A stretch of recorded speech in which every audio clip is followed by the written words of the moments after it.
Hey friends, I hope you're all enjoying the start of the summer, even if the end of the school year wasn't all we were hoping for. I know one of the things I was really excited about was the talent show that my school puts on every year, and I was actually going to perform in it for the first and last time. I don't have a whole lot of showcaseable talents, but one thing I am good at is telling stories. It's amazing what you can learn from a couple Netflix stand-up comedy specials. I actually discovered this talent last summer at band camp. It was the first year that my best friend wasn't there since she graduated the spring before, and I was feeling pretty lonely. I missed her a lot.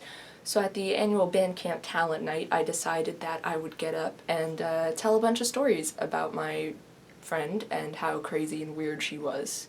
I figured it would be a good way to feel like she was there with me and to let the freshmen know just how crazy of a group they were joining, and to even show the rest of the band what kind of a person she was. She still is, she's not dead, she just graduated. What kind of a person she was, even if she was one of the more quiet people in the band, and just how fun she was to be around. I wasn't really expecting much out of it, but I had the entire band laughing their asses off. I did a pretty much 13.5-minute John Mulaney impression, and I had people coming up to me telling me that I could consider a career in comedy. I did not think that it would go over so well, and it was fantastic to see that everyone liked it so much.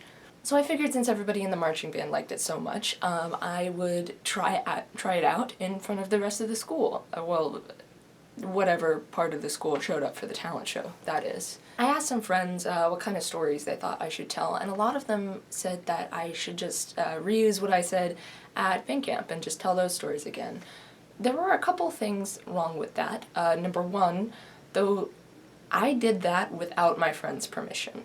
She didn't know I was going to do it. I didn't know I was going to do it.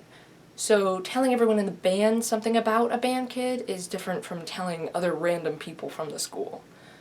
Two, those were band kid stories meant for band kids. They wouldn't really have the same effect, and they wouldn't be as funny to not band kids. And three, that was 9 months and a concussion ago. I really don't remember everything I did and said at band camp to make it as funny as it was. So that was just not gonna work. The next suggestion I got was just to make some stories up, because a lot of things that stand-up comedians say aren't really true at all. Like, they'll take one little detail and just exaggerate it into a story. And that's fantastic, that works fine. But I don't really need to do that. I meet so many weird people just in daily life, and I can't even make up some of the things that I've encountered. I had a lady tell me that her dog was Jesus once. I met a guy in a Texas roadhouse in Tennessee that looked exactly like Santa Claus, and when he noticed me and my sisters looking at him, he offered to take pictures with us and gave us autographs as Santa Claus. I met an actual witch in the store I work at once, and her dog, who I'm pretty sure used to be a human, took a shit on the floor. I can't make this stuff up. I don't need to make this stuff up. For some reason, I just attract crazy people. And I think it's because I used to have crazy people energy. Like, as a kid, I was just very, very weird. I was pretty smart. I think I started reading earlier than most kids my age. And as soon as I was able to read by myself, like past picture books and whatever, I decided that I only wanted to read about animals. And that's what I did. I don't think I actually read a fiction book until about 3rd grade. And because I was so busy reading books about animals, I didn't really know how to interact with other kids. I started 1st grade in a brand new state with an 1.5-inch long gash on my forehead, but that's another story, and 0 social skills. I made my first friend in Ohio when a girl complimented my lunchbox and asked if I wanted to sit next to her at lunch. And she's been stuck with me ever since, despite the fact that I have used the same prank on her not once, not twice, but 3 times, and she has fell for it every single time. What a great sport. But yeah, I was weird all throughout elementary school. I made my friends play games where they would pretend to be goats with me at recess.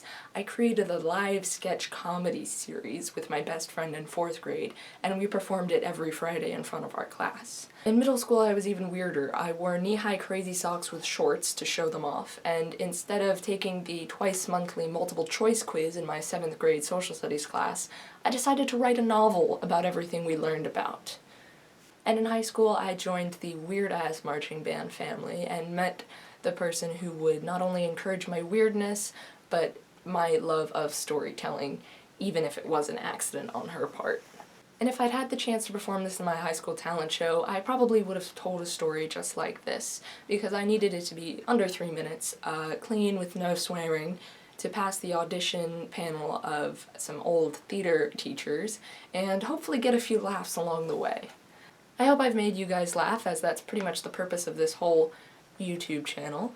If you'd like to hear about one of the stories I've mentioned in this video, leave me a comment below and I would be more than happy to tell it for you. And give me a thumbs up if you enjoyed hearing about what a strange life I've led to get me to this point. Also, don't forget to subscribe to join me on my quest in making people smile. Today's happy fact is that Abraham Lincoln was a bartender, an inventor, and a lawyer before joining politics and becoming the president. So if you're ever worried that you have no idea where your life is going, Lincoln probably didn't know either. That's all for today, so have a snack, pet a dog, drink some water, take your meds, and as always, don't forget to smile. Take it easy.